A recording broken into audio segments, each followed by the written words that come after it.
Hello again. There is a good deal of concern about the so-called attainment gap in higher education in Britain.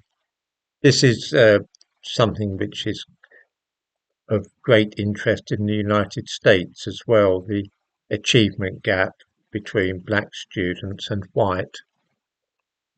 In the best universities in this country, those in the Russell group, such as Oxford and Cambridge, white students are far more likely to get first or 2-1s than black students. That is the same in most universities, in fact all except 1 or 2. There are a number of fairly obvious reasons for this, none of which seems to have occurred to any academics, which is slightly odd. The background to the situation is interesting. In March 2021, the Office for Students, which is the government watchdog whose role it is to protect the interests of university students in Britain, issued a statement in which regret was expressed for the attainment gap in the outcomes for those graduating from the nation's universities. The data showed that in the years 2019 to 2020, and I quote now from the Office for Students, black students were less likely than white students to gain a first or upper second class degree at 96 of the 97 universities and colleges considered in the analysis. At some, the gap in attainment was more than 20 percentage points. I give a reference for this in the description to this video. Chris Millwood, who was at that time the Director for Fair Access and Participation at the Office for Students, said, "While there is evidence that the gap in attainment for black students compared to their white peers is closing, it remains far too high. At 96 of the 97 higher education providers for which the dashboards report ethnicity attainment gaps, black students' attainment is lower than we see for white students. So far, so good. The situation is, as I say, the same in the United States."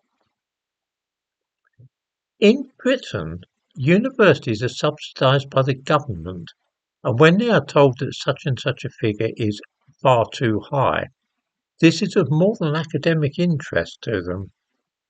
Since the government holds the purse strings, financial sanctions could be brought to bear on those institutions which did not take the hint. What was clear, though, was that despite heroic efforts to ensure that black students were recruited to the best universities, this sometimes being achieved by requiring lower grades for entry, something known as contextual offers, the fact remained that they were not reaching the same level of achievement as white students. In other words, even once they were in the universities and they had been given easier access to the universities, they still did not achieve at the same level as white students. Since it was unthinkable that this might be because the black students were simply less able to cope with the demands of the courses, it must surely mean that the universities were failing somehow in teaching and supporting them. Nothing has been done over the last few years to rectify this situation. Indeed, the attempts to diversify the student body at top universities increased. In other words, more and more efforts were made to bring black students in. Bangladeshi students were targeted, and also white working class students and people from communities such as the gypsy community, so on. Now, matters have reached a serious crisis, and a brilliant solution has been proposed.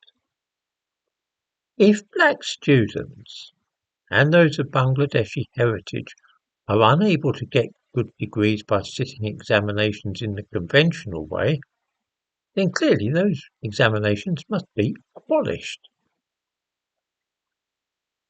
No, I'm not making this up.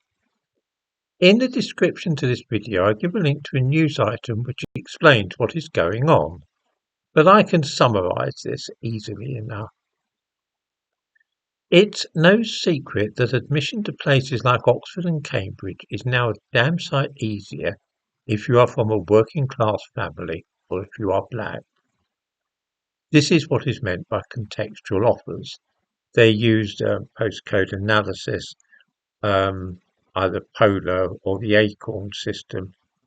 Looking at the postcode will tell you roughly what social class the people are living in the district. It's combined by looking at the school that applicants attend. You can see at a glance then whether that school has sent many people to Oxford or Cambridge. If they haven't, then that gives the applicant a boost. Preference is given to those from certain areas which are poverty-stricken, and also for some ethnicities. Those ethnicities that preference is given to do not include Chinese people, needless to say, nor Indians. It's directed specifically at Bangladeshis and black people, whether Caribbean or African. Sometimes these people slip through the net, and at interviews they can then identify any black people of whom they were unaware and offer them a place. None of this is any secret, by the way. It's a matter of common knowledge to sixth formers and teachers when making applications. So far, so good. It has proved possible to get larger numbers of black people and white working class students into places like Oxford simply by rigging the admissions programme. This is all well and good, but the problem comes when those students face the astonishingly heavy workload there and the requirement to produce essays every week instead of just once or twice a term. Even the very best academic types find the courses grueling, and there are a lot who have anxiety attacks and mental health problems and so on due to the pressure.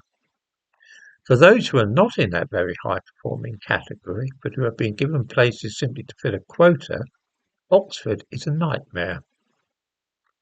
Then, when it comes to the finals, it's where it all falls apart, for there are very demanding essays where the students simply sit down with no resources at all, other than pen and paper, and attempt to write some very, very tricky essays under strictly controlled conditions. It's upon the results of those that their grades depend. This is why there is an attainment gap between white students and black ones. It's being suggested that this system is unfair for ethnic minorities.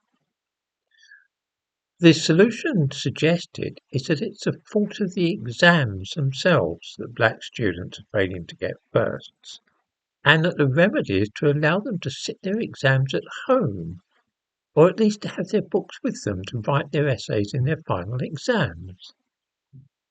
The idea of allowing them to take the examination papers home and work on them there is so obviously mad that I'm frankly amazed that anybody could suggest such a thing with a straight face.